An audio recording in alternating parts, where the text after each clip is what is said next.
are standing by for the fourth Blue Origin passenger flight. After an extended delay, the countdown is on again. To help explain all of this, we have Bill Harwood and Alan Ladwig joining us both to talk about this. Bill is our space analyst, and he's joining us from the Kennedy Space Center. And Alan is a senior advisor for Star Harbor. And this flight hits close to home. He's got a longtime friend on board. His name is George Neild. Welcome to you both. Really excited for this. Break down for us, Bill, what we're seeing right now. Why was there a delay? I know this happens, but maybe break it down for our viewers. Well, it does happen, but this is a commercial launch. It's not a NASA flight, and Blue Origin keeps things like that to themselves. They seldom provide an explanation when there's a technical problem. They just simply stop the countdown and resolve it, and then they pick it back up again. That's what happened this morning. We really don't know why. And just to point out that, you know, originally I think the flight was scheduled for like 9:30, then they pushed it up to 9:10, and then they started the clock and paused it, and then they started the clock back up again, and they just paused it, and now they're starting it again. So a lot of back and forth here. So, Alan, do you think space flight for the average Americans, and I guess we're talking about people who are not millionaires, yes, right? Do you think that it'll be attainable? The question says in the near future. I guess it depends on what near means to you, but let's say attainable in the next decade. I think certainly. I mean, it started already. The long-held dream to fly in space is occurring. Since the early 2000s, there's been 47 people, if my count is right, that have flown as participants or tourists or whatever you want to call them. And it's going to start growing more and more. And for those that say, well, it's just a rich man's game, of those 47 that have flown, only about 24 of them are of high wealth individuals. 8 were employees, 9 were guests, and the 5 others either were paid by their company paid, or they paid something, but you're not sure what. But I know 2 of the individuals that paid for this flight aren't necessarily high wealth individuals. So Gary Lai filled the remaining seat that was originally left by Pete Davidson. He talked about it on CBS News Mornings earlier this week. I want to play a little bit of that, and we'll react to it. Everyone at Blue Origin knew that I wanted to fly, so I was only told about 8 days ago, but I was ready to go. I said, my bag's packed. So Gary only had a few days to prepare. Bill, is that surprising? I mean, I guess in my imagination, in my mind, I just remember watching The Right Stuff when it first came out, and all those things that those astronauts like jump into pools, being weighted down those or something. Gyroscopes that they were in, and these were highly trained test pilots for the United States military. And now you're telling me it just takes 7 days, and some dude can be in space. Pack a carry-on. Is that right? Yeah, exactly. Bill, what's going on? Well, I think the thing to keep in mind is, you know, the professional astronauts are training for a mission that can involve satellites and payloads, what to do in a variety of emergencies and things like that. And they're going to orbit, which is a completely different experience. Blue Origin is a suborbital flight from liftoff to landing is about 10 minutes. There's no flying it. The computer does all the flying. You're strictly along for the ride.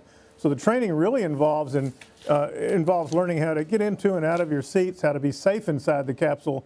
But it's not nearly as involved as what a professional astronaut has to master before they can go into space for very expensive, very important missions.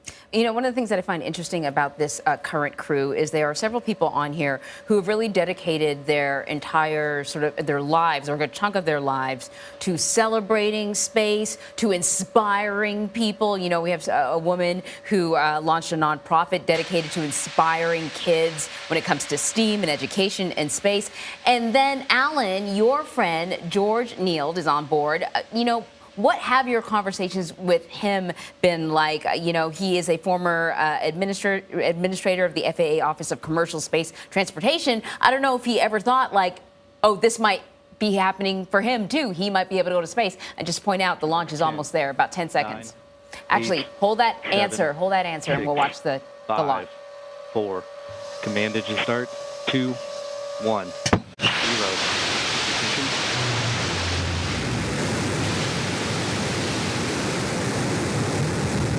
Liftoff. Shepherd's Cruise Tower.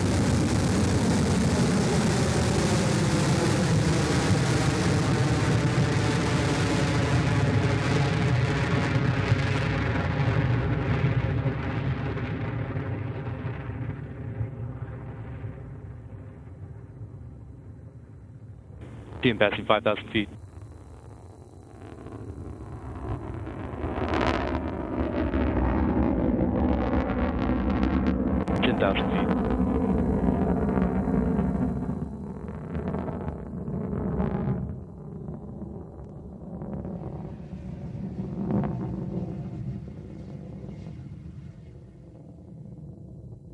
Max Q.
All right, Alan, I know I asked you about your friend, but before that, I want to ask you about what we're actually seeing right now. It looks like they are in orbit, but I'm not sure. Tell me what we're seeing and what is it that the crew is likely to be experiencing at this moment? Okay, so you see now the separation of the capsule from the rocket. The rocket will now come back and land under its own power at the pad. The capsule continues to go up to about 62 miles, 100 kilometers, and at that point, the crew members should start feeling weightlessness. And this will go on for about 4 minutes, not a long time, but they'll have a chance to get out of their seats, to look out the windows, to float around and experience the joy of weightlessness. There's something called the human aspect of all this is the overview effect, and that when you look out at the Earth, it's a transformational experience. I had always wondered if that was possible with the suborbital flight. I know it's possible with orbital flight, but the suborbital flight is so quick, you don't really see the entire Earth.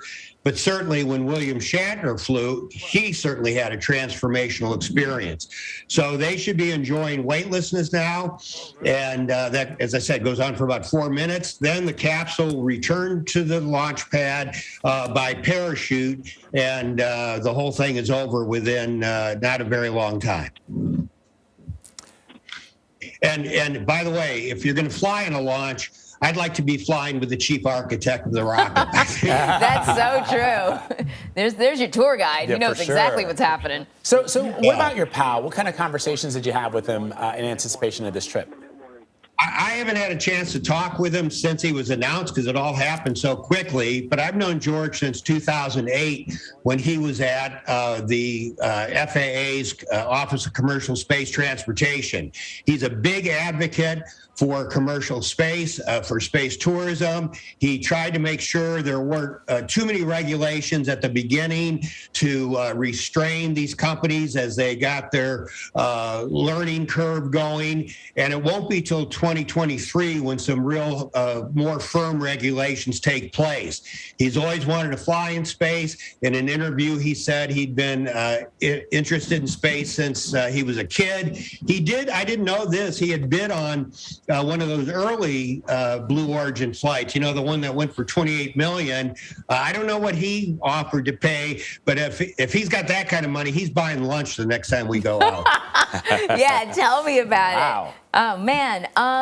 Yeah, what I was saying sort of beforehand was that I really like about this crew is that there are so many people on here who have been champions of space and space exploration, but I don't know if they ever thought they would get the opportunity to be on a flight like that. So I guess I'm kind of sort of wondering, you already know someone on the flight, but I'm wondering, what you guys make of some of the others who have gotten the opportunity to be part of this crew. I guess I'll ask Bill. Well, they simply have all had the dream, and in the interviews they've done, the Hagels, in fact, Sharon and Mark have said they're not only flying in Blue Origin, they're signed up to fly with Virgin and even with SpaceX on an orbital flight. So you've got to have quite the commitment to want to do that, not to mention probably the right amount of wealth. Gary, I don't know that, I'm sure he wanted to fly, didn't know when it was, so this came about rather suddenly. But they only need about 3 days of training for these flights. And as Bill Harwood so well pointed out, they're just going up and down. They don't need to have a lot of experience. I know at least 4 of them have probably flown on parabolic flights. I know Jim Kitchen even did the centrifuge activity. So it's a great opportunity for all of them. And the other cool thing about people that have flown, like Dylan Taylor, who flew in the last mission, he's to have something called Space Humanity, and he wants to fly 10,000 people, where his group will pick up the cost on that. So more and more people are going to get to fly in the years ahead. Wow.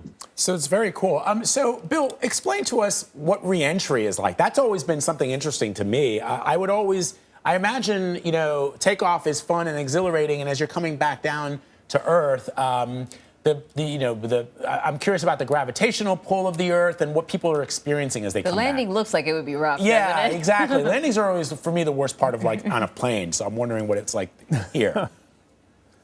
Well, it's apparently very gentle indeed, but as Alan was saying, these guys become weightless pretty much at the moment the capsule separates from the rocket. Then they coast up to apogee, the high point of their trajectory, and then they start back down. And as they're re-entering the atmosphere, tail first, air resistance causes the buildup of gravity again. They start pulling additional G's, they call it. They want to be in their seats by that point because it's going to press them down in those seats. But the actual landing is very gentle indeed.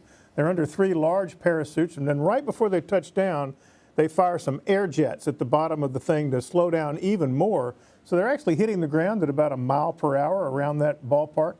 So that's very gentle indeed, and they have cushioned seats on top of that. So, I mean, to me, the launch would be the thing, not the landing. That high-speed jump up to 65 miles or so, and then that slow fall back to Earth. That would be quite an incredible experience. But Bill, you mentioned pulling some G's, which I like that actually. Doesn't it sound like the name of a band? Pulling some G's. So I'm curious about the suit that they're wearing. Being someone who has experienced some G forces and did not fare very well. Did you throw up? I threw up and passed out. Nice, I try to fully experience something when I go for it. I'm wondering if I did not have a G suit. I'm wondering if this suit that they're wearing is like a G suit or something to sort of protect them, or maybe the capsule does.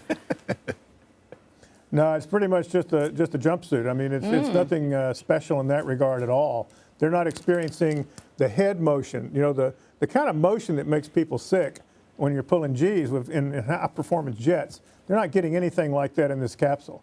They're coming down kind of in the same orientation all the way down, and they're not pulling that many G's on top of that. So it's a fairly gentle descent. I don't think anybody would get sick on this flight. For the record, I might. You definitely might. I was doing so well pulling G's. It was back of a Blue Angels yeah, me too. jet, Blue Angels. right? An F-18.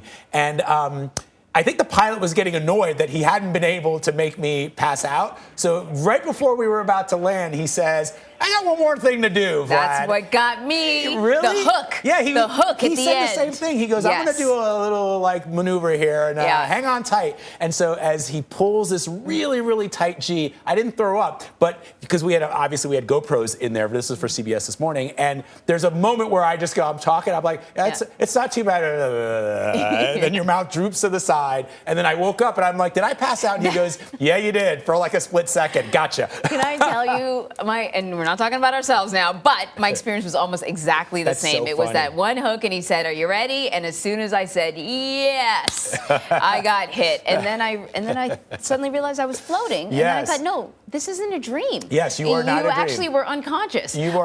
So here they are. They're on the ground. But clearly not rough when you take a Blue Origin's flight, because they landed they didn't do what we did, landed like a feather, and I'm sure they're going to be bouncing out just like William Shatner did, all excited. Exactly. But yeah, it really is remarkable. And I think the other thing that always blows my mind every time I see this is the landing of the rocket. Yeah. And that comes down like it's light Look, as you can see air. they're waving. They're like literally waving as, it's like, let me out. Either they're waving or they're like, let me out of here. And it comes down with such precision too. But I know you can't go deep into sort of the science and the challenge of creating a rocket that can be used over and over again, Alan. But I'm curious about the biggest challenge that they had to get over to create this type of rocket that they could use over and over again that would land in the precise spot that they needed it to land. Well, it's about sustainability, about safety, about understanding the systems. This was the 20th flight for Blue Origin, and other than 4 of those have been with people on board, all the rest were test flights. So they've tested this vehicle, they're confident in its abilities, and safety has to be the #1 priority for these commercial companies, because any kind of an accident, God forbid, is going to be pretty detrimental. Although I'm sure people like Elon Musk, Jeff Bezos, Richard Branson, they're going to continue to plow ahead even if there is an accident, and there already had been one on Virgin Galactic during a test. So it's people fly at their own risk. They understand what they're signing up for, and we just hope that we keep having safer and safer missions as we go forward. Yeah.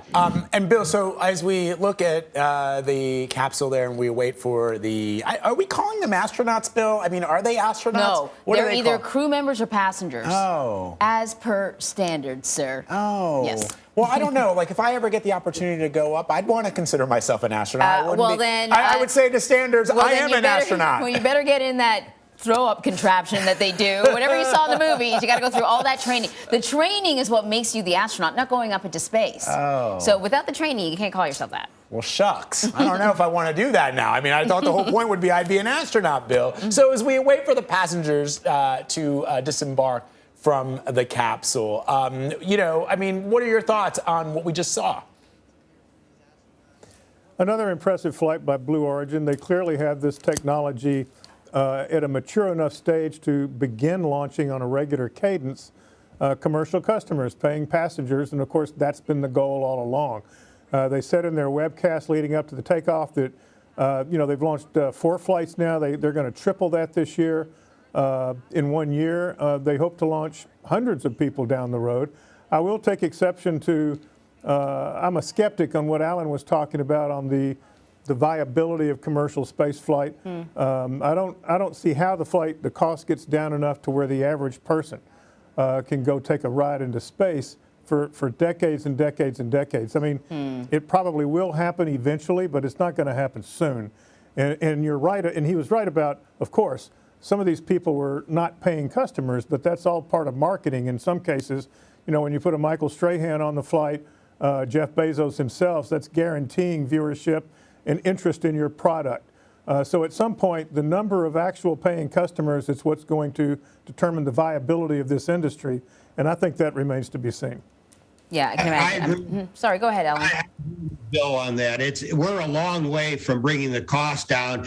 The magic number for years had been $50,000, and in fact, just last year, Richard Branson said he looked forward to $40,000 flights, and then 2 weeks later he raised it to $450,000. Wow. So I think we're from that. But there will be other ways people can fly, either through the NASA Flight Opportunities Program for researchers, Space for Humanity, or competitions and promotions that companies will have.